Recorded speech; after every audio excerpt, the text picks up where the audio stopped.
Hai, Assalamualaikum, salam sejahtera kepada anda semua. Okey, nama saya Al-Wahidah Ismail sebagai perunding hartanah dan pengurusan risiko kewangan. So, untuk video kali ini, Wahidah nak maklumkan kepada anda semua yang dah beli rumah, yang belum beli rumah dalam perancangan untuk membeli hartanah pertama, hartanah kedua dan sebagainya. So, Wahidah nak maklumkan yang sekarang ni kita sedang menjalankan misi menyelamatkan rumah ataupun harta. Okey, menggunakan hibah takaful. Okey, mungkin anda dah tahu tentang hibah, pernah dengar hibah takaful tapi tak faham apa fungsi, apa kegunaan dan keperluan hibah takaful. So, untuk video kali ini Wahidah akan perjelaskan kenapa kami menjalankan misi menyelamatkan harta ni menggunakan hibah takaful. Okey, untuk anda yang dah beli rumah, mungkin anda dah tahu dalam pembiayaan hartanah anda ada takaful kan, MRTT, Mortgage Reducing Term Takaful. Kenapa nama dia Mortgage Reducing Term?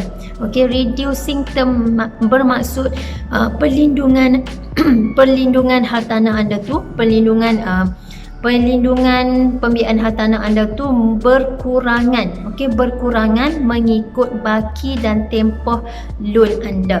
Kalau anda beli rumah 500,000, perlindungan anda adalah 500,000. Bila anda dah bayar, makin kurang, jumlah perlindungan anda pun makin berkurangan. Okey, dan selalunya jumlah perlindungan tu berkurangan itu lebih cepat berbanding jumlah baki hutang yang kita ada. Dia turun lebih cepat berbanding baki hutang. So, kadang-kadang dia tak dapat nak cover pun baki hutang yang ada ketika tu. Sekiranya kita meninggal ataupun hilang upaya kekal, kadang-kadang jumlah perlindungan daripada MRTT tu tak dapat nak cover pun baki loan yang kita ada. Jadi sebab tu kita anda kena faham tentang MRTT, kena faham macam mana anda nak buat persediaan supaya kalau kita meninggal ataupun kita hilang upaya kekal ataupun sakit kritikal, kita dah tak boleh nak bekerja dan hilang pendapatan tapi masih perlu meneruskan bayaran bulanan rumah. So, macam mana kita nak memastikan kita dapat bersedia supaya harta yang kita beli tu tidak mudah dilelong dan dapat diwariskan kepada anak-anak. Okey, sebab MRTT dia hanya cover pembiayaan hartanah sahaja. Dia hanya cover hartanah sahaja dan perlindungan dia tu untuk kematian dan hilang upaya kekal sahaja. Sekiranya kita meninggal ataupun hilang upaya kekal, MRTT akan cover tapi mengikut kepada coverage masing-masing lah. Kalau anda dapat coverage yang full disebabkan kelayakan anda okey, tak ada masalah, so anda mungkin akan dapat full coverage. Tapi untuk dapatkan full coverage tu pun, kalau meninggal ataupun hilang upaya kekal, nak selesaikan MRTT memerlukan masa sekurang-kurangnya 9 bulan. Jadi masa yang agak lama untuk menyelesaikan urusan MRTT, dan dalam tempoh tersebut waris ataupun anda perlu meneruskan bayaran bulanan rumah anda. Dan kalau anda sakit kritikal, MRTT langsung tidak cover sakit kritikal. Ini yang ramai orang tak faham ataupun orang kurang tidak sedar tentang ni, yang bahawanya MRTT langsung tidak cover sakit kritikal. Jadi kalau sebab tu anda tengok statistik terkini 2,000 ke 3,000 rumah kena lelong setiap bulan, 70% adalah pesakit kritikal sebab MRTT langsung tak cover. Jadi bila dah sakit kritikal, tak boleh nak bekerja, hilang pendapatan, macam mana nak meneruskan bayaran bulanan rumah? So, risiko rumah kena lelong sangat tinggi kalau kita tak ada persediaan dari melalui hibah takaful.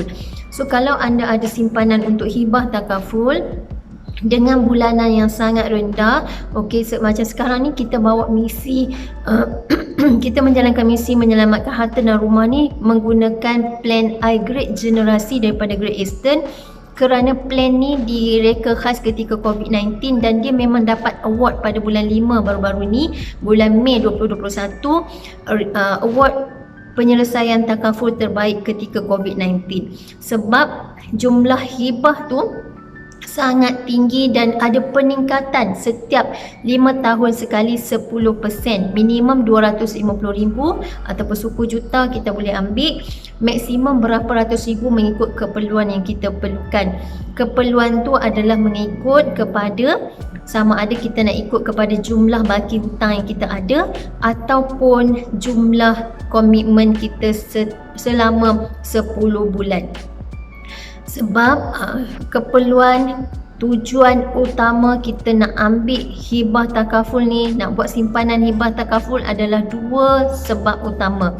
Yang pertama, kita nak melupuskan hutang supaya bila kita meninggal kita dapat bebas hutang, tidak meninggalkan beban kepada waris. Dan yang kedua, sebagai penggantian pendapatan sekiranya kita hilang upaya kekal, sakit kritikal. Duit hibah pampasan ratusan ribu tu dia boleh jadikan penggantian pendapatan kepada kita supaya kita dapat meneruskan komitmen-komitmen lain, kos sara hidup kita setiap hari. Okey, so kalau anda yang dah beli rumah yang ada MRTT coverage full pun, kalau anda meninggal, rumah di cover oleh MRTT. Tapi bagaimana dengan anak-anak? Bagaimana dengan waris kita yang kita tinggalkan? Adakah mereka mampu untuk meneruskan kehidupan yang seperti mana mereka hidup sekarang? So kalau dengan adanya duit pampasan hibah, diorang boleh jadikan duit pampasan itu sebagai penggantian pendapatan kepada diorang untuk meneruskan kelangsungan hidup. Dan kita waris juga dapat bantu kita melupuskan semua baki-baki hutang yang kita ada, hutang-hutang lain, komitmen lain. Hutang dengan manusia, hutang dengan bank, personal loan dan sebagainya, hutang dengan Allah, kena bayar fidyah dan sebagainya. So duit-duit tu pampasan yang pasangan kita ataupun siapa penama hibah yang kita letak, yang kita percayakan, dia boleh bantu kita selesaikan semua hutang kita dengan manusia, dengan Allah kan, dengan bank dan sebagainya. So balance tu dia boleh gunakan untuk kelangsungan hidup dengan anak-anak. Dan dalam tempoh 9 bulan untuk MRTT selesai urusan coverage tu pun, pasangan kita atau waris kita boleh gunakan juga pampasan tu untuk meneruskan bayaran bulanan. Begitu juga dengan kita kalau hilang upaya kekal, kemalangan dan hilang upaya kekal. Walaupun MRTT dapat full coverage, tapi dalam tempoh 9 bulan kita perlu meneruskan bayaran bulanan. Okey, dengan adanya simpanan ataupun pampasan hibah takaful yang kita dapat ratusan ribu tu, kita bolehlah gunakan untuk meneruskan bayaran bulanan dan komitmen-komitmen lain. Dan sekiranya rumah tu dah selesai, kita boleh juga gunakan pampasan hibah tu untuk meneruskan kehidupan dan kos sara hidup yang lain lah. Dan yang paling penting, sekiranya kita kalau berlakunya sakit kritikal yang dah tak boleh nak bekerja dan hilang pendapatan, tapi rumah masih wajib perlu meneruskan bayaran bulanan. Tapi kalau adanya hibah takaful, minimum tabung sakit kritikal kita boleh ambil 100,000, dia sangat dapat membantu kita ketika tu untuk meneruskan bayaran bulanan rumah dan sekaligus dapat mengekalkan harta yang kita ada tu. Okey, yang kita dah penat-penat beli sekarang ni, nilai value pun dah semakin meningkat, kita dapat kekalkan harta tu untuk diwariskan kepada anak-anak. So tak ada, kita dapat bebas daripada risiko rumah kena lelong. Kita dapat kuatkan kuasa pemegangan harta yang kita ada dengan hanya simpanan RM200 ke bawah mengikut kepada umur. Kita boleh dapat dah sekurang-kurangnya RM1.5 juta untuk sebagai orang kata apa, dana hibah takaful yang dapat membantu waris kita ataupun kita sekiranya kita berlakunya risiko sakit kritikal dan hilang upaya kekal, dan sekiranya kita meninggal, ia dapat membantu waris kita dan juga membantu kita untuk melupuskan hutang. Rugi, sangat-sangat ruginya kalau kita tak faham tentang hibah takaful ni, keperluan dan kepentingan hibah takaful ni kita tak faham dan tidak mengambil pun berat untuk mengambil tahu tentang peranan kepentingan hibah ni. Apa untungnya ada hibah ni, kalau ruginya kalau kita hanya menyimpan sendiri dengan amount yang sama, contohnya RM200 pada tempoh 30 tahun pun kita baru hanya dapat kumpul puluhan ribu sahaja. Berapa ribu sahaja? 75,000 sahaja yang kita dapat kumpul untuk 30 tahun.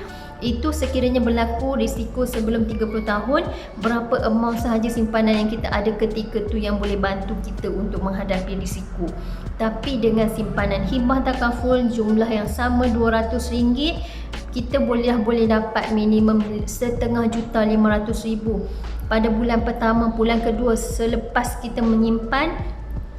Polisi dah lulus, tak perlu nak tunggu setahun 2 tahun pun kita dah ada wang segera RM500,000 untuk bantu kita sekiranya berlaku risiko kematian, hilang upaya kekal, sakit kritikal, dan kita ada juga manfaat-manfaat lain seperti badal haji. Kita boleh nak wakafkan pun boleh. Jumlah hibah yang kita ambil tu sekiranya kita ambil lebih, kita nak wakaf pun untuk dapatkan pahala akhirat, saham akhirat pun boleh dapatkan sekali dalam tu. Kita juga ada khairat kematian, manfaat tambahan untuk kematian disebabkan kemalangan, tambahan lagi RM300,000 maksimum waris kita boleh dapat. So sangat rugi kalau kita tak rancang keuangan kita menggunakan hibah takaful sebagai pengurusan risiko keuangan kita. So pastikan anda buat keputusan yang betul, dan sekiranya anda perlukan pengiraan yang lebih tepat untuk anda, sebab ia setiap bulanan tu dia mengikut kepada umur dan tahap kesihatan masing-masing. Jadi anda boleh hubungi Waida untuk bantuan selanjutnya. Sekian, terima kasih.